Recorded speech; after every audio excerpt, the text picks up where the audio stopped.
Selamat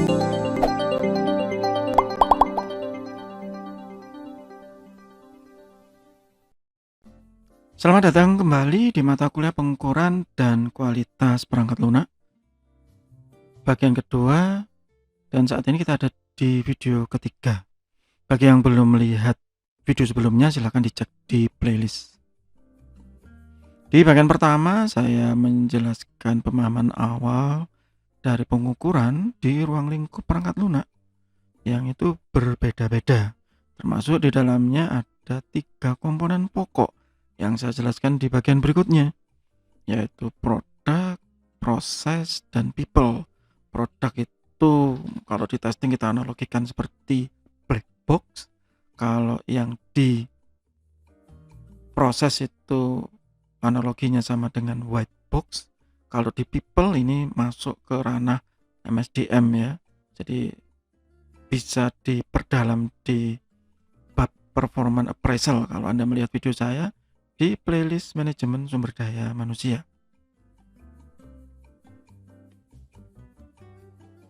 Kemudian saya jelaskan lagi bahwa kualitas di ruang lingkup perangkat lunak itu multifaceted.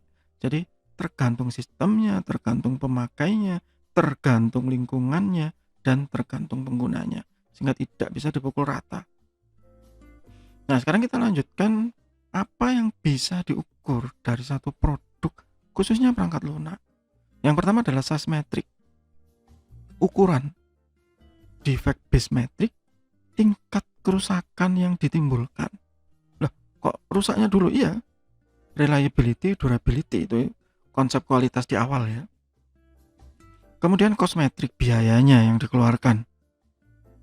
Time metric, waktu. Waktu ini bisa waktu pengerjaan, bisa waktu proses.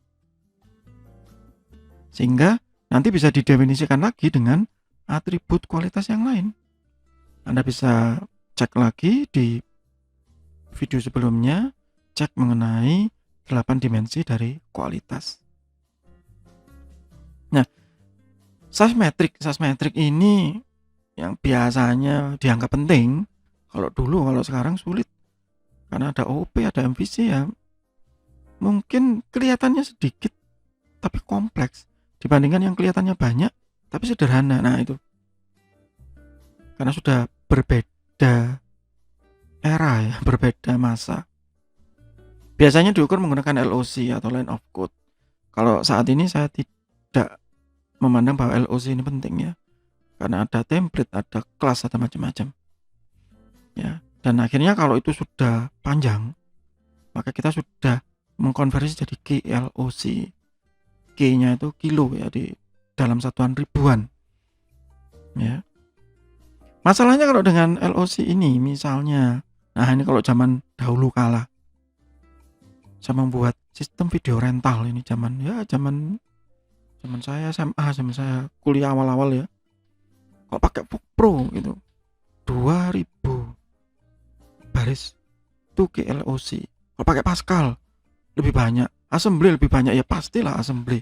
Bagi Anda yang belum pernah tahu assembly, itu bahasa mesin, bahasa dasar ya.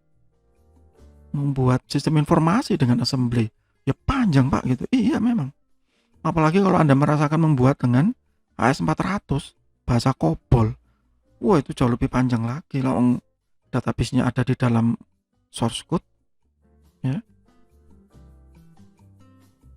Tidak bisa diukur. Menurut saya juga sama. Yang kedua misalnya tergantung style dari developernya. Ada yang developer gaya mabuk gitu ya, copy paste begitu. Ada yang developer suka pakai template. Ada yang developer suka menggunakan kelas. Wah, sangat tertata rapi. Bisa jadi lebih efisien, tapi apakah hasilnya lebih baik? Ya tidak juga. Ya. Meskipun itu bahasa pemrogramannya sama. Ya, bisa jadi lebih panjang, bisa jadi lebih pendek. Yang ketiga, ya, untuk mengkalkulasi LOC itu harus menunggu sampai betul-betul selesai. To calculate LOC, you have to wait until the system is implemented. Betul-betul selesai baru bisa diukur. Kalau masih proses nggak bisa. Kenapa? Karena masih ada lanjutannya. This is not adequate when management require a prediction of cost and effort. Jadi kalau gitu saya bayar berdasarkan line of code. Oh, nggak bisa kalau saat ini. Ya, nggak bisa. Ini tidak bisa dilakukan di masa-masa seperti ini. Karena sudah ada MVC dan lain-lain, ada OP juga. A different approach is sometimes necessary. Sehingga kita harus mencoba perhitungan yang lain menggunakan LOC. Sehingga kalau sampai saat ini masih ada jurnal atau penelitian yang masih menggunakan LOC, bagi saya itu kok kuno banget ya, obsolete, itu sudah ketinggalan zaman. Ya, nah gimana kalau OOP? Pakai kelas, pakai template, pakai user control yang membeli, ya beda udah ceritanya. Nah, sehingga ada pendekatan lain yang nanti akan kita bahas secara terpisah ya, yang dinamakan function point. Ya, sehingga tidak lagi mengukur ukurannya, tetapi fungsinya. Nah, ini yang lebih penting karena bagi saya juga ini yang lebih mendekati ke area kualitas karena fungsinya, fitness to purpose. Ingat kembali tujuan dari kualitas tadi. Ya, meskipun ini sudah lama, sejak tahun 79, tetapi masih digunakan. Anda bisa cek di komunitasnya di www.ifpuj.org.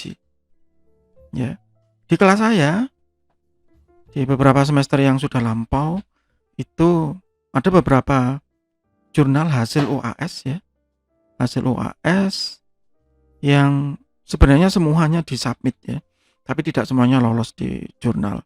Ada yang saya submit ulang, ada yang saya modifikasi begitu, ada yang sudah saya perbaiki, tapi ada beberapa yang memang ya sudah bagus dari mahasiswanya juga. Ya, saya sebutkan di sini yang sudah terbit ya pada saat video ini dibuat. Ada beberapa yang sedang proses review, ada yang sedang dalam proses submit. Ya, Anda bisa cek di sini. Ini ya jurnalnya mungkin tidak high class gitu ya. Karena memang semuanya dalam bahasa Indonesia. Mungkin ada yang masuk ke indeks cinta, ada yang tidak. Ini yang ICOMT ini mengukur satu software namanya Nexstar. Kemudian ada lagi yang mengukur website. Ini mengukur Alibaba tapi dari sisi yang sederhana. Ada yang mengukur eBay tapi hanya transaksi pembelian, bukan dari lelangnya, tidak. Kemudian ada yang mengukur LinkedIn ya, tapi hanya dari sisi user, bukan admin, dan tidak connect ke fitur tambahan, misalnya connect ke Linda atau yang lain, tidak. Ya, tapi minimal hasil dari mata kuliah ini bisa menjadi referensi yang bermanfaat bagi rekan-rekan lain yang sama-sama di Universitas Majung ataupun di kampus yang berbeda. Karena sepemahaman saya, kalau saya searching, itu jurnal yang bertemakan function point analysis ini masih langka ya, masih jarang. Sehingga kebanyakan memang dari luar negeri. Dan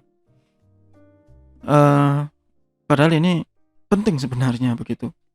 Kalaupun yang diukur belum komprehensif, belum komplit, tidak ada masalah karena keterbatasan waktu. Tetapi minimal di situ memicu untuk berbuat lebih. Nah, itu bagi saya di situ. Karena tujuan kita membuat jurnal ini supaya hasil dari pembelajaran kita ini bermanfaat, didiseminasikan ke khalayak.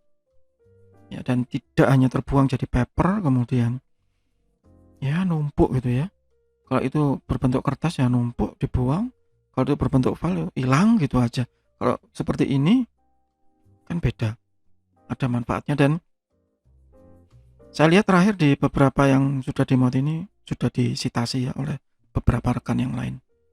Oke, itu untuk bab software measurement. Kita akan lanjutkan lagi nanti di bab berikutnya, masih di mata kuliah pengukuran dan kualitas perangkat lunak. Semoga bermanfaat.